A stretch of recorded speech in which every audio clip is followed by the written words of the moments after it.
Offences against property, இந்த 3 விதமான chapter இருக்கு இல்லையா, இந்த சாப்டரில் 7 வருடம் அல்லது 7 வருடத்துக்கு மேல் தண்டனை தரக்கூடிய குற்றங்கள் இருக்கு இல்லையா, அது சம்பந்தமாக மட்டும் இந்த 3 சாப்டரில் இருக்கணும். அதே போல் அந்த 3 சாப்டரில் உள்ள அந்த அஃபென்ஸ் 7 வருடம் 7 வருடத்துக்கு மேல் தண்டனை தரக்கூடிய குற்றங்களாக மட்டும்தான் இருக்கணும்.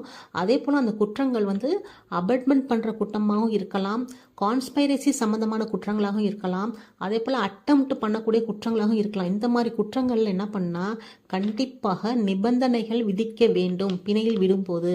அது என்ன நிபந்தனைன்னு பார்த்தீங்கன்னா ஏபிசிடின்னு ஒரு 3 கொடுத்துருக்காங்க. அது ஃபஸ்ட்டு ஏ பார்த்தீங்கன்னா பிணை பத்திரத்தில் உள்ளவாறு நிபந்தனைகளை ஏற்று நடக்க வேண்டும். சப்போஸ் அவங்க ஏதாவது கண்டிஷன் போட்டு அந்த கண்டிஷன் அந்த பிணை பத்திரத்தில் எழுதுவாங்க இல்லையா, அது என்னென்ன நிபந்தனைகள் இருக்கோ அதெல்லாம் அவங்க ஃபாலோ பண்ணி நடக்கணும் ஃபஸ்ட்டு.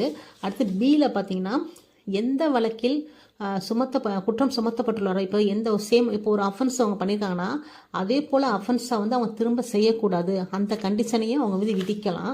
அதே போல் தேர்டை பார்த்தீங்கன்னா அந்த நபர் அந்த அக்யூஸ்டு நேரடியாகவோ அல்லது மறைமுகமாகவோ எந்த ஒரு தூண்டுதலோ பயமுறுத்தலோ உறுதிமொழியோ அந்த சாட்சிகள்கிட்ட செய்யக்கூடாது, வழக்கின் சாட்சிகள்கிட்ட செய்யக்கூடாது.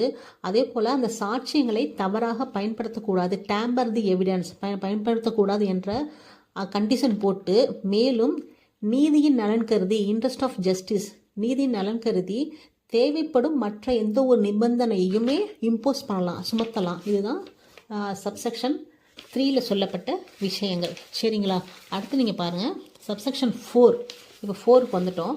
அதில் என்ன சொல்லியிருக்காங்கன்னா சப்செக்ஷன் 1 மற்றும் சப்செக்ஷன் 2ல் ஒரு காவல் அதிகாரியோ அல்லது நீதிமன்றமோ பிணையில் விடுவிக்கும் போது அவ்வாறு விடுவிப்பதற்கான காரணத்தை, ஏன் விடுவிக்கிறாங்கன்னு சொல்லிட்டு அந்த காரணத்தை, இல்லைன்னா ஸ்பெஷல் காரணம் எதனா இருந்துச்சுன்னா அந்த காரணத்தை எழுத்துப்பூர்வமாக பதிவு செய்ய வேண்டும். இதுதான் சப்செக்ஷன் 4. அடுத்து சப்செக்ஷன் 5 பார்த்தீங்கன்னா சப்செக்ஷன் 1லையும் சரி சப்செக்ஷன் 2லையும் சரி எந்த நீதிமன்றம் பிணையில் விடுவிக்க உத்தரவு போட்டதோ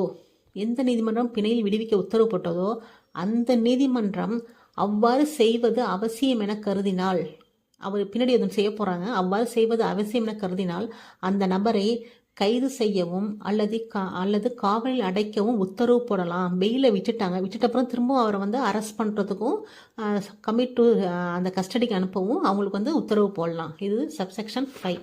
இப்போ சப்செக்ஷன் 6 பார்த்தீங்கன்னா வேறு ஏதேனும் உத்தரவு போடப்பட்டு அதனை எழுத்துப்பூர்வமாக பதிவு செய்திருக்கணும். அதாவது அது ஆக்சுவலி இப்படி சொல்லிடுறேன். ஃபஸ்ட்டு ஒரு மேஜிஸ்ட்ரேட் கோர்ட்டில் நடக்கக்கூடிய நான் பெயிலபிள் அஃபென்ஸ்மா, ஒரு மேஜிஸ்ட்ரேட் கோர்ட்டில் அந்த கேஸ் நடக்கணும். அந்த கேஸ் என்னன்னா நான் பெயிலபிள் கேஸ்